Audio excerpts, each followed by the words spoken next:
તો આ છે ચિકન દાણા ગ્રેવી. તો કેવું મસ્ત અને મજેદાર બન્યું છે તમે જોઈ શકો છો મિત્રો. અને કેવી ઘાટી ગ્રેવી બની છે અને બહુ મસ્ત અને મજેદાર અને સુગંધે બહુ જોરદાર આવે છે. હાલો મિત્રો, આઈ હોપ सब बच्चे और स्वस्थ होंगे. તો ફરી એકવાર એક નવી રેસીપી લઈને આવી ગયા છીએ તમારી સામે. અને મુર્ગીની છે અને આપણે બનાવવાની છે આજે ચિકન દાણા ગ્રેવી. તો મસ્ત અને મજેદાર જોરદાર બનાવવાની છે મિત્રો. અને સાદી અને સિમ્પલ કઈ રીતે બને છે અને તમે ઘરે આસાન તરીકે હોટલ જેવી તમે બનાવી શકો છો મિત્રો. તો કેવી બને છે તો ચાલો હવે આપણે એ બનાવી, પણ તે પહેલા અમારા વિડીયોને એક લાઈક કરી વાળો અને નવા હો તો નોનવેજ કુકિંગ ચેનલને સબસ્ક્રાઇબ જરૂર કરી વાળો મિત્રો. તો ચાલો એમાં આપણે જરૂર શું પડશે તમને પહેલા જણાવી દઉં.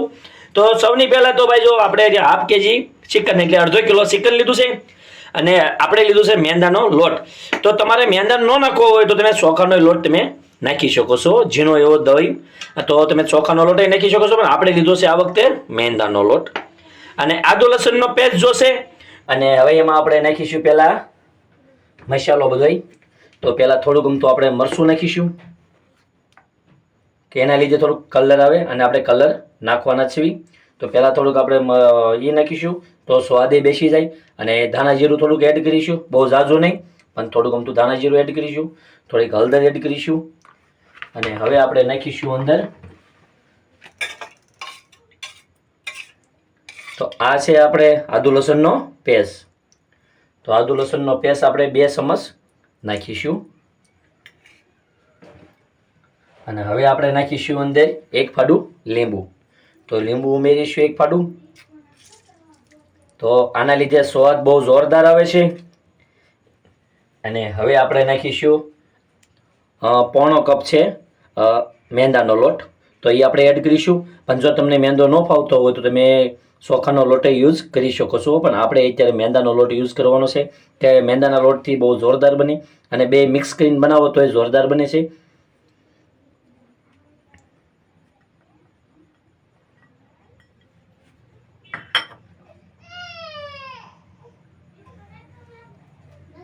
અને હવે આપણે નાખીશું રેડ ઓરેન્જ થોડો કલર નાખીશું, ફ્રૂટ કલર. તો એના હિસાબે થોડુંક લાલ દેખાય. અને હવે આપણે આને કરીશું મિક્સ. તો આને ઘડીક આપણે આમનામ હલાવીને ઘડીક મિક્સ કરીશું. પાણી એડ કરવું પડશે નહીં, આમનામ ઘડીક હલાવશો એટલે ઓટોમેટિક મિક્સ થઈ જાય છે.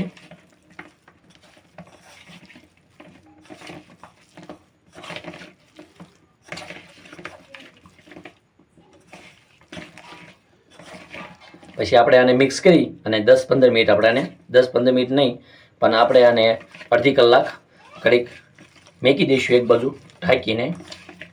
પછી ત્યાં સુધીમાં આવડાને આપણે હલાવી અને એકદમ કમ્પ્લીટ કરી નાખશું. અને પછી આમાંથી પાછું પાણી નીકળશે.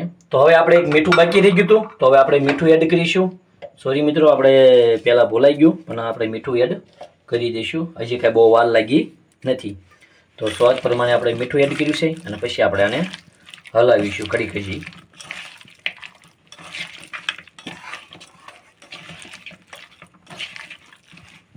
તો જો આને આપણે હલાવીને આવું થઈ ગયું છે. હવે આને આપણે ઘડીક ઢાંકી અને અડધી કલાક આપણે આને મેકી દઈશું. તો હવે આપણે પહેલાં એને તેલ આપણે ગરમ થવા મૂકી દઈશું. તો આપણે ફ્રાય કરવાના છે. તો ચિકન દાણા ગ્રેવી બનાવીશું તો કઈ રીતે બને છે ને કેવી મજેદાર બને છે. તો પહેલાં ફ્રાય કરવા માટે આપણે લઈશું અત્યારે સનફ્લાવરનું તેલ.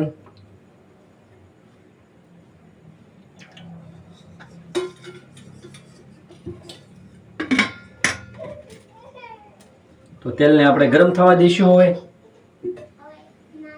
અને તે પહેલાં આપણે ચેક કરીશું. તો હવે આપણે નાખીશું પહેલાં એક, હજી બહુ ગરમ થયું નથી. અને આવી રીતે આપણે એક પીસ આપણે નાખીને આપણે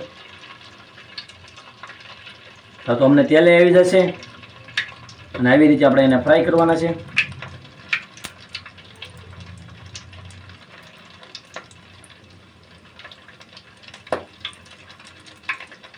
તો હવે આપણે બધા નાખી દઈશું અંદર.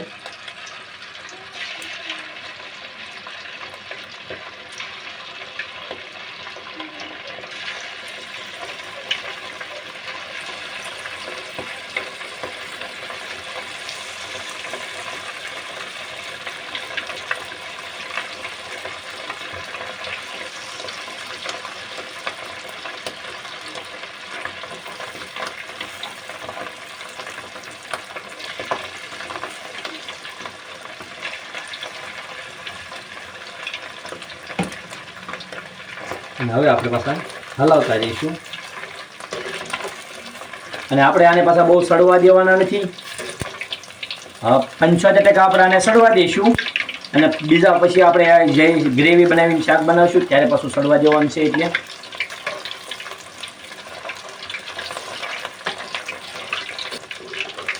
તો તમે જોઈ શકો છો હવે કલર ફરવા મળ્યો છે. તો હવે આપણે આને ઉતારી લઈશું.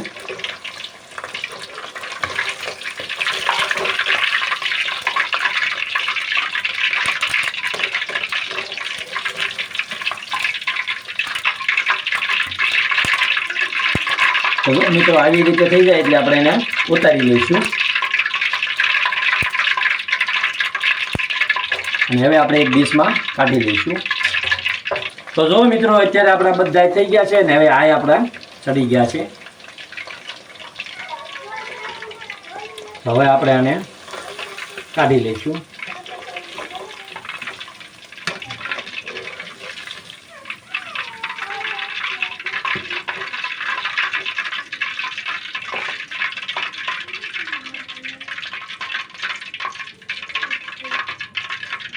તો જો મિત્રો હવે આપણે આ બધા ચિકન દાણા બની ગયા છે. તો હવે આપણે આને ગ્રેવી બનાવવાની છે. તો જો મિત્રો હવે આપણું બધું થઈ ગયું છે તૈયાર. તો આપણે ચિકન દાણા ફ્રાય કરી નાખ્યા છે. અને એમાં જો આપણે 2 લીલા મરચાં લીધા છે અને 2 ટામેટા લીધા છે મોટા. આ છે આદુ અને લસણ. અને એને આપણે એટલે ખાંડણીમાં આપણે ખાંડી વાળશું. અને આ આપણે ડુંગળી લીધી છે ઝીણું કટિંગ. અને આ જે મોટું કટિંગ છે એને આપણે મિક્સરમાં ગ્રેવી કરી નાખશું. તો હવે આપણે વઘાર માટે આ બધી તૈયારી થઈ ગઈ છે.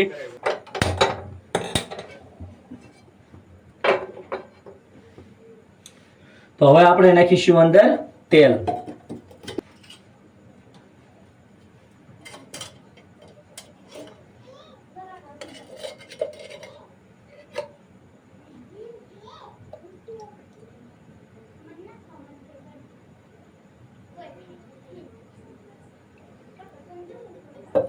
તો હવે આપણું થઈ ગયું છે તેલ ગરમ. તો હવે આપણે અંદર ખડા મસાલા નાખી દઈશું.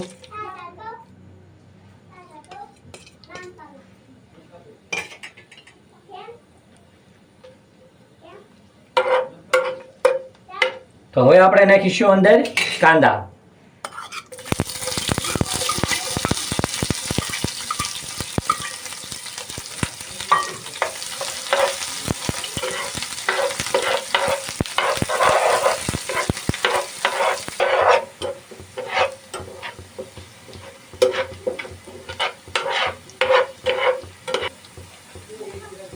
હવે આપણે નાખીશું આદુ લસણનો પેસ્ટ.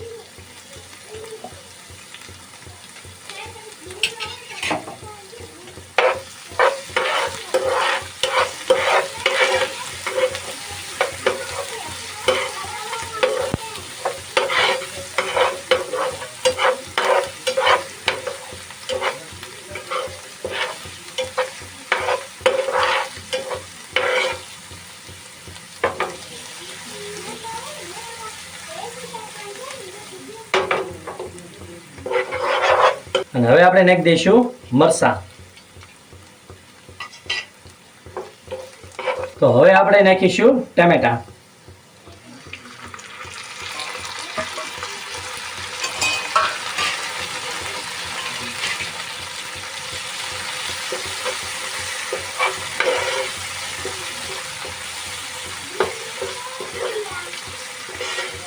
અને હવે આપણે ટમેટા નાખ્યા પછી આપણે નાખીશું અંદર મીઠું એટલે નમક.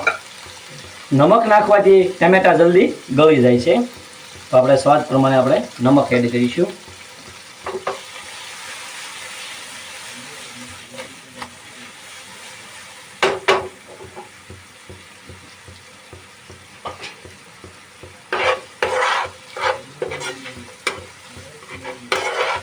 જ્યાં સુધી ટમેટા ન સડી જાય ત્યાં સુધી આપણે એને સડવા દઈશું ઘડી.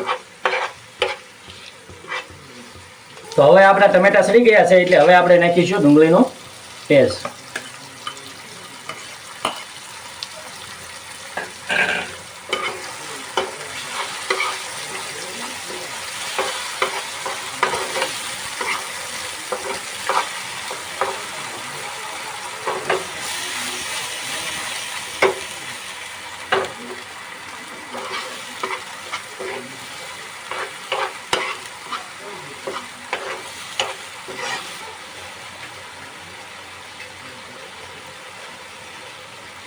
તો હવે આપણો બધો મસાલો થઈ ગયો છે તૈયાર. તો હવે આપણે નાખીશું 2 ચમચ કાશ્મીરી મરચું અને 1 ચમચ આપણે નાખીશું તીખું મરચું અને અડધી ચમચી આપણે નાખીશું હળદર અને 2 ચમચી નાખીશું ધાણા જીરું.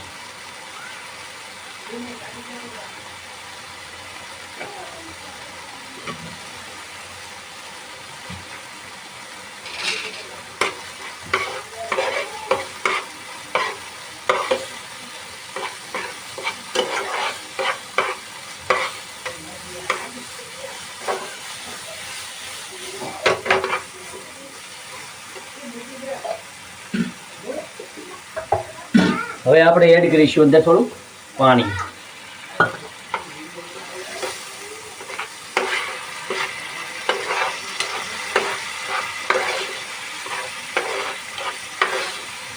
તો હવે આપણે નાખીશું થોડોક સોયા સોસ. જો તમારી પાસે હોય તો તમે નાખી શકો છો, નકર ન હોય તોય પણ ચાલે. અને થોડોક આપણે રેડ સોસ નાખીશું.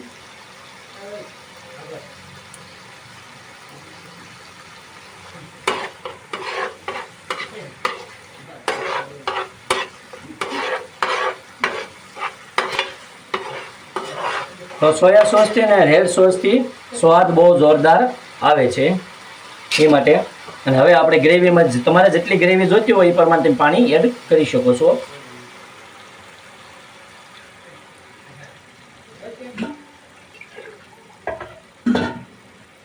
તો હવે આપણે એડ કરીશું 1 ગ્લાસ પાણી.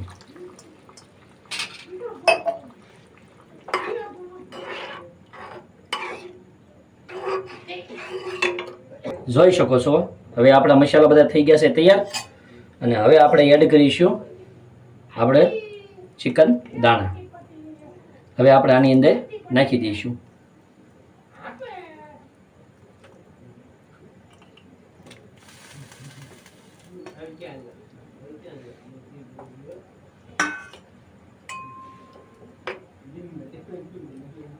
અને હવે આને આપણે ઘડીક સળવા દઈશું. તો હવે આપણી પાસે છે ચિકનનો મસાલો, એટલે આપણે થોડો ગમતો ચિકનનો મસાલો એડ કરી દઈશું કે ફ્લેવર આવે તે માટે. અને હવે આપણે એડ કરીશું કસ્તુરી મેથી. તો આપણે એને સોળી અને કસ્તુરી મેથી આપણે એડ કરીશું. અને હવે આપણે આને ઘડીક ઢાંકી દઈશું. તો જો મિત્રો હવે આપણું બની ગયું છે શાક. તો આ છે ચિકન દાણા ગ્રેવી. તો કેવું અને કેવું મસ્ત અને મજેદાર બન્યું છે તમે જોઈ શકો છો મિત્રો. અને કેવી ઘાટી ગ્રેવી બની છે અને બહુ મસ્ત અને મજેદાર અને સુગંધે બહુ જોરદાર આવે છે. તો અમારા વિડીયોને એક લાઈક કરી આવજો અને આવા નવા વિડીયો જોવા માટે અમારી ચેનલને સબસ્ક્રાઈબ કરી નાખજો.